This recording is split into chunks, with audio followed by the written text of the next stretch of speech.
India, the central, state and district authorities are considered as responsible platforms for disaster management. Their function ranges from planning to evaluation of disaster management operations. In addition to the services of these stipulated authorities, other stakeholders like police and trained forces participation is necessary. The state police and fire services as the first responders get into action when a disaster strikes a particular area. But during earthquakes, cyclones, tsunamis and terrorist attacks, it will be a hectic task for the civil administration to manage them effectively. In addition to the civil administration's initiative, we need services from specially trained forces in mitigation and post response operations. To meet such gaps and for efficient disaster management practices, the Disaster Management Act 2005, Section 44, subsection 1 insisted on establishing National Disaster Response Force. At present, 9 trained battalions are in functional mode across the country and 2 other are approved. NDRF team comprises skillful staff, experts in various trades and equipped with advanced tools for strenuous operations. Along with the civil administration and national disaster relief forces, the armed forces, Army, Navy and the Air Force play a vital role in disaster management interventions. The prime responsibility of these forces is to safeguard the country from external threats, and the secondary functions include assisting the civil administration in maintaining law and order, disaster management and in emergency on purposeful requests. So, this lesson emphasizes on the role of national disaster relief forces and armed forces in disaster management. It tries to throw light on structure of crisis management group, national disaster relief force and their functions, trainings and related case studies. Objectives of this lesson, and after the completion of the lesson you will be able to National Disaster Relief Force and its functions in disaster management. Explain the armed forces involved in disaster management. You will be able to describe the institutional structure of disaster crisis management group and other structures. Describe the roles and responsibilities of the armed forces. And now let us see the armed forces as a stakeholder. So, conventionally, the armed forces are deployed when the circumstances are afar to the coping capacities of the civil administration, relying on their immense potentialities, dexterity, competence and training bring them to the top of the responders list. Notable services has been rendered by the armed forces in dealing adverse situations. Usually, their contribution is seen in aftermath of disasters in providing facilities like transportation, medical, communication, search and rescue operations, etc. So, there is a paradigm shift in the role of armed forces from a reactive mode to a proactive mode by providing preparedness trainings and training for trainers, training of trainers, etc. A special emphasis lay on preparing them in other than war operations, where disasters as an important constituent. There is a steep increase in the incidences of natural calamities across the world, and India is prone to all types of disasters due to its geographical location and formation. Their contribution is seen in all the man-made and natural disasters in the recent past. Disaster management plans have to focus on the involvement in emergency services in smooth and quicker way. National Disaster Response Force. During the late 90s, natural calamities that happened across the globe brought the issue onto the discussion table. On a serious note, the United Nations adopted the Yokohama Strategy Plan and the Hyogo Framework for Action to address disasters effectively. Even India had witnessed severe disasters in that particular point of time, compelled it to make out with a comprehensive legal instrument, the Disaster Management Act 2005. According to the Act, at NDMA and SDMA and DDMAs were constituted to plan and execute the disaster management interventions. The Act also mandated to constitute National Disaster Response Force for effective disaster management. In view of that, in 2006, National Disaster Relief Force was formed, initially with 8 battalions, and now it has reached to 12 with 1149 well trained persons in each battalion. The force was involved in non disaster roles prior to 2008, but later the force was declared as a committed strength for disaster management under the commanding control of Director General, National Disaster Relief Force. Major objectives of the National Disaster Relief Force include providing trained disaster response activities, proactive role and deployment in crisis situations, and training state disaster management authority and enhancing the capacities of the communities. So, out of these 12 battalions, 3 battalions belong to Border Security Force and 3 of Central Reserve Police Force CRPF and 2 each from Central Industrial Security Force and Indo-Tibetan Border Force ITBP and Sahasra Seema Bal SSB. Every battalion have 18 self-reliant search and rescue teams, 45 trained squad in each. Each battalion undergo a specialized training to tackle CBRN crisis, which means chemical, biological, radiological and nuclear crises. And now the National Disaster Relief Force battalions across the country. These 12 National Disaster Relief Force battalions were established in different spots closer to the most vulnerable areas to reach immediately. Since its inception, National Disaster Relief Force has been thoroughly involved itself in response activities and rescued thousands of people during Kosi floods in Bihar, Ballari, Jalandhar, Chennai, Hudhud cyclone, etc. Get into a case study from Assam. In Assam, a heavy downpour in Assam in 2017 affected more than 10,000 people and around 17 districts. An immediate deployment of National Disaster Relief Force had saved nearly 94 persons and evacuated 8,000 people. Paramilitary forces, in addition to the services of armed forces, the paramilitary forces under the control of Government of India are also deployed in the emergencies. Some of the important paramilitary forces that are in India are Border Security Force, Central Reserve Police Force CRPF, Central Industrial Security Force CISF, Indo-Tibetan Border Force ITBP, Railway Protection Force RPF, Assam Rifles, National Security Guard NSG, Coast Guard, Rapid Action Force RAF and Territorial Army. And now let us see the role of armed forces in disaster management. On a written requisition from the civil authority, the armed forces swing into action to elevate the crisis situation. In India, the major task of armed forces is to protect the country from external threats and maintaining the law and order. As a secondary function, they are deployed to assist civil authorities in crisis situations. Due to increasing number of incidences of natural and man-made disasters in the country, their services are essential.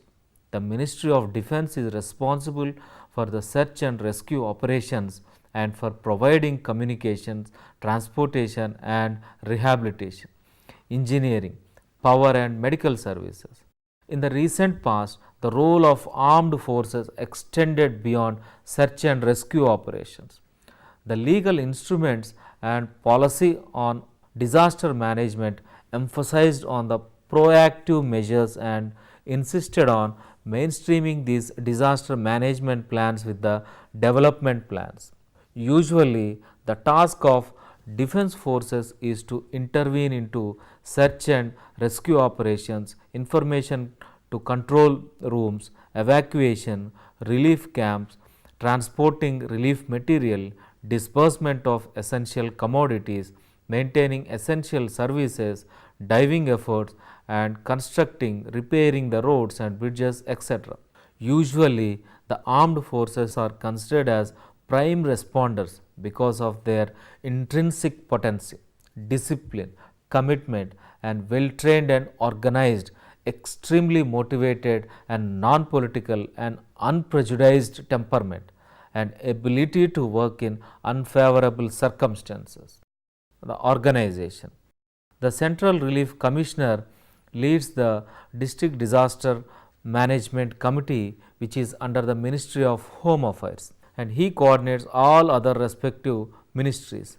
The Defense Ministry synchronizes its action with Ministry of Home Affairs with the assistance of Disaster Crisis Management Group. The Defense Ministry also coordinates the Army, Navy and Air Force for response operations. And now let us see the Defense Crisis Management Group, DCMG. The DCMG has to play multiple roles in surveillance, analyzing, formulating plans, strategic estimations and coordinating. Furtherance of these plans shall be taken up by the concerned services.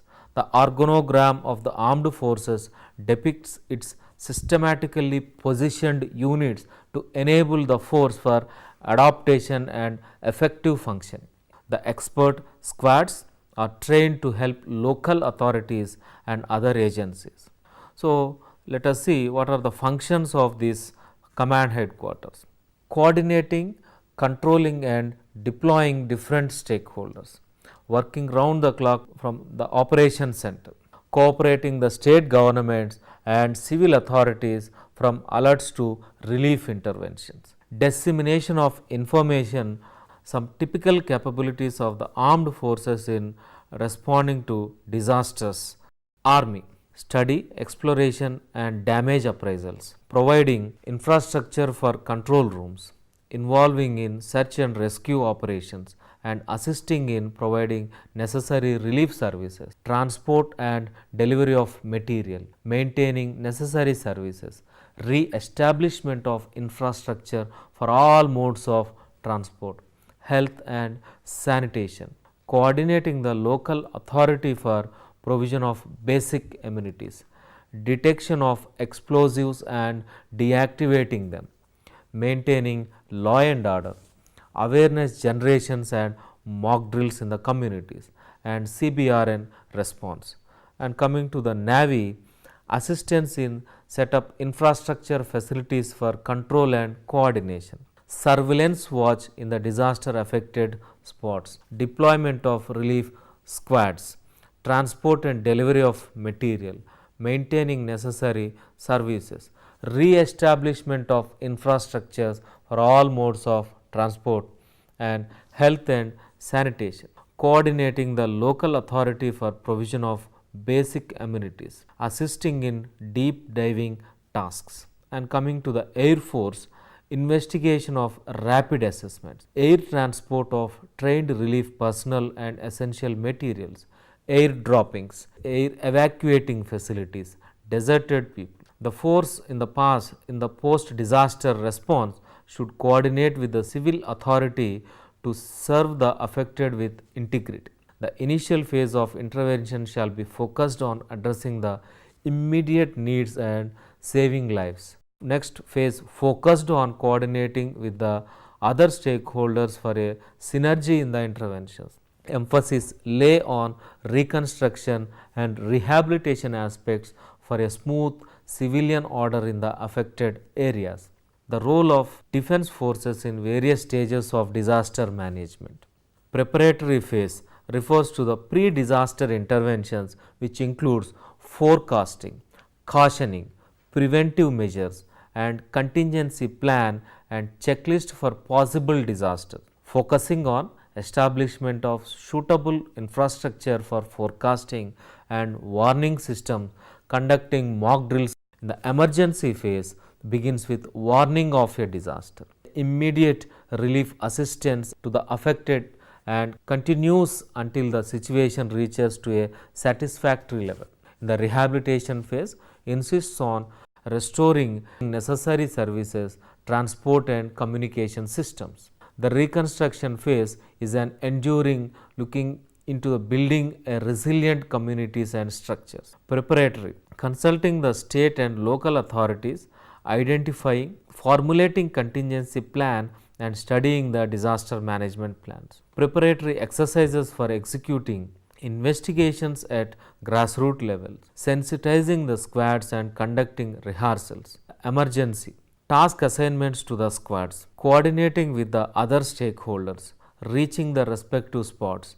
Evacuation, providing medical assistance, and coming to rehabilitation phase, assisting civil administration, restoring necessary services, transport and communication system, and the final phase, reconstruction. So, here a limited role, the task of the major task will be played by the civil administration. And assistance, infrastructure for command and control, providing communication systems and deploying trained personnel. In medical aid, and instantaneous health care provisions for saving number of lives, transporting relief material. The forces are well equipped with the necessary transporting vehicles. Those available facilities can be used for transporting of relief material. Establishing relief camps, to set up and maintain relief camps, assisting the government and non-governmental organizations in establishing relief camps, constructing and repairing bridges and roads. The trained engineers undertake the necessary steps in restoring damaged facilities due to disasters, maintaining necessary services, evacuation, search and rescue operations. So, let us see the emergency support functions. Transporting relief material and provision of vehicles, communication, establishing and maintaining communication systems like radio and warning systems, dissemination of necessary information, and public works, constructing temporary roads and buildings and assisting the state and district authorities in restoration. Firefighting, rescue and searching, extinguish fire, information and planning, preparing own contingency plans and studying the National Disaster Management Authority and State Disaster Management Authority plans.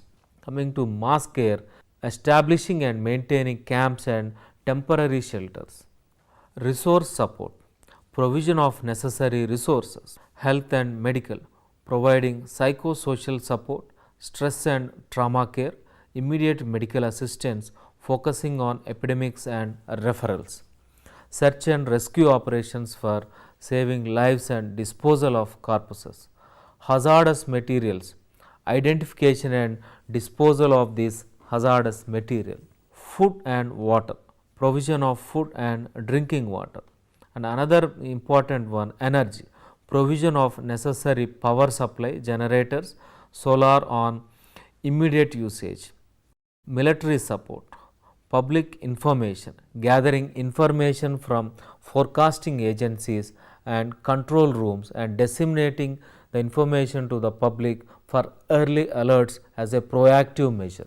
Volunteers and donation, motivating the volunteers like NSS, NCC and civil society in response activities and mobilizing donations. Law enforcement, maintaining law and order until the situation normalizes, especially during the man-made disasters. Animal services, rescuing animals as a part of response operations. The post-disaster operations vary depending on the type of disaster situations. Unique rescue operations and strategies are to be adopted for earthquakes, floods and tsunami and for a fire accident. The community capacity building, enhancing the capacities of the communities can give an scope for building resilient communities. These activities would boost the morale and confidence levels and also heighten the self-esteem of the local people. The capacity building exercises are essential in sustainable development. They improve the abilities of people in identifying the available resources and utilizing them in a proper way and for a purpose to face any crisis situation. So, enhancing the capacities of other stakeholders. Not only focusing on communities, we need to concentrate on enhancing the capacities of the other agencies involved in the disaster management activities. Providing appropriate inputs through trainings would make them experts. Training is for imparting knowledge and improving skills, but also to bring attitudinal changes among the stakeholders. Trainings are for building self-dependent, self-reliant, empowered institutions. And another one, rehearsals and mock drills aimed at assimilating the task and for perfection in their endeavors. They develop team spirit and helps in identifying gray areas in the process of planning and execution. So, integration of other parties is an essential task in disaster management, where many stakeholders and agencies are involved. For a synergic action, channelizing their strengths by adopting coordinating mechanisms and practices would yield better results. A case study from Leh. A flash floods in the year 2010, Leh in the state of Jammu and Kashmir had witnessed a heavy downpour resulted flash floods. As per the records of Jammu and Kashmir government, around 234 people lost their lives and 800 were badly injured. Thousands of houses and infrastructure they had earlier were washed away. The Indian Army was the first responder for search and rescue operations and medical aid. The Army immediately used their helicopters for rescuing the affected people. The survivors who sustained injuries and fractures were shifted to their Army Command Hospital for medical assistance. The runway was immediately cleared for proper air transport. The Army used their communication systems to coordinate the response operations. On the next day, the Army engineers assisted the local administration in repairing roads for restoring transportation system. It was a unique example highlights the importance of armed forces in disaster management. A well-trained squad and facilities that they possess saved thousands of lives. Another case study, this is from Nepal during the earthquake in 2015. The armed forces were deployed in the neighboring country Nepal in 2015 when an earthquake created serious devastation, claiming thousands of fatalities.